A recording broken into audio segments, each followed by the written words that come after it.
The untold history of economic sanctions.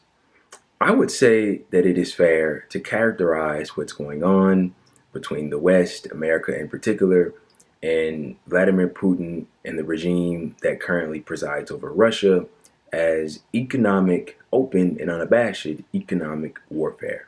Now, some may say that that's a misguided interpretation, it's a mischaracterization, therefore it's incorrect. But I think that it is a very accurate description of what's currently going on. And I'll try to elaborate, and I'll try to do so by pulling an event that occurred in history some time ago, because I believe it serves as a very similar parallel to what we're currently experiencing. And so, what I want to do is I want to turn back to the First World War. Yes, World War One. Now, with this introduction of all of this sanction talk, needless to say, I'm no expert on sanctions. People think that, or may think that sanctions are this new thing. It's this new invention, that was recently created. No, in fact, not. It isn't. Sanctions are something that have been exercised for decades, hundreds of years even. And after the First World War was fought, the victors of that war, the Allied powers, got together and decided upon a sole person or entity to blame for it being the fault of that war. And the entity that they decided on was indeed Germany.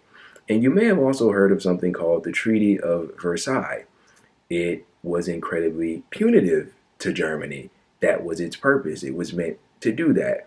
And I'll just give you a couple of examples of how incredibly punitive it was. Well, it resulted in the vast demilitarization of Germany, lost territories, and probably most notably, they had to pay in a very lucrative number of reparations. Now, this is after that country had been humiliated.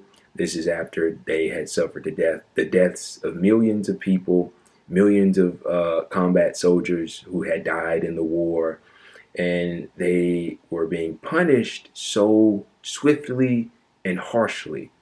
And what that did was it created a situation for a certain individual to rise to power. And certain things were substituted. Things like international cooperation and peace and sovereignty were substituted for militarism and nationalism. Paired with the depression that came years later, it was the perfect environment for a figure like Adolf Hitler to take the reins and blame the people that had thrust those punitive, very harmful situation upon the German people, to blame them for all of their hardship, that they needed to go and take back what was lost and all the rest of it, the humiliation, the death, the degradation, everything that they had suffered, and fight back. It was a conquest. And so after the First World War, a war that was fought, and the people that had survived after the war had thought that there would never be a second, there was indeed a Second World War. And I look at what's going on right now, and look, the fact that Putin has invaded Ukraine, it is undoubtedly an act of aggression that deserves to be condemned to the utmost. But I would caution our Western leaders on throwing out this vast array of sanctions. And the reason I would do so is, well, if we take a look at history, sanctions don't do the best job at deterring aggression now, does it? In a very destabilized world economy, where the population at large is in a more precarious position than we've ever been, these economic sanctions that are given the veil of being so specific and directed at Russia, and it's only going to hurt them, is incredibly ridiculous. We're already feeling the effects of it here at home in America, actually. You may have noticed it at the pump when you pay a bit extra for gas. The people in Europe are probably going to feel these sanctions most directly. And I mean, the list goes on of populations that are going to feel this and it's gonna hurt, and it's gonna hurt pretty bad. And what scares me the most, what frightens me the most, is the fact that these sanctions are being trotted out with seemingly no out given to the Russian people, which is incredibly frightening. These things are being trotted out as if they're some permanent punishment.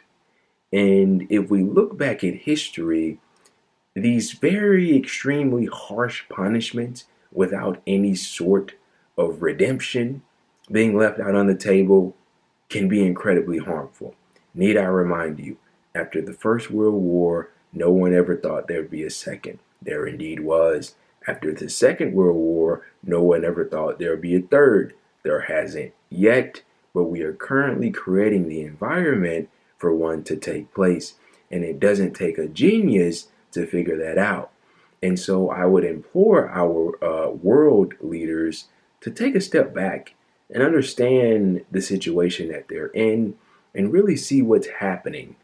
And instead of pressing forward so insidiously and adamantly with these sanctions that are set to weaken a certain entity or group, to try more, how do I say, diplomatic measures and rationale and a carrot and stick approach, if you will, if I were to be blunt. And I'll end this with a quote.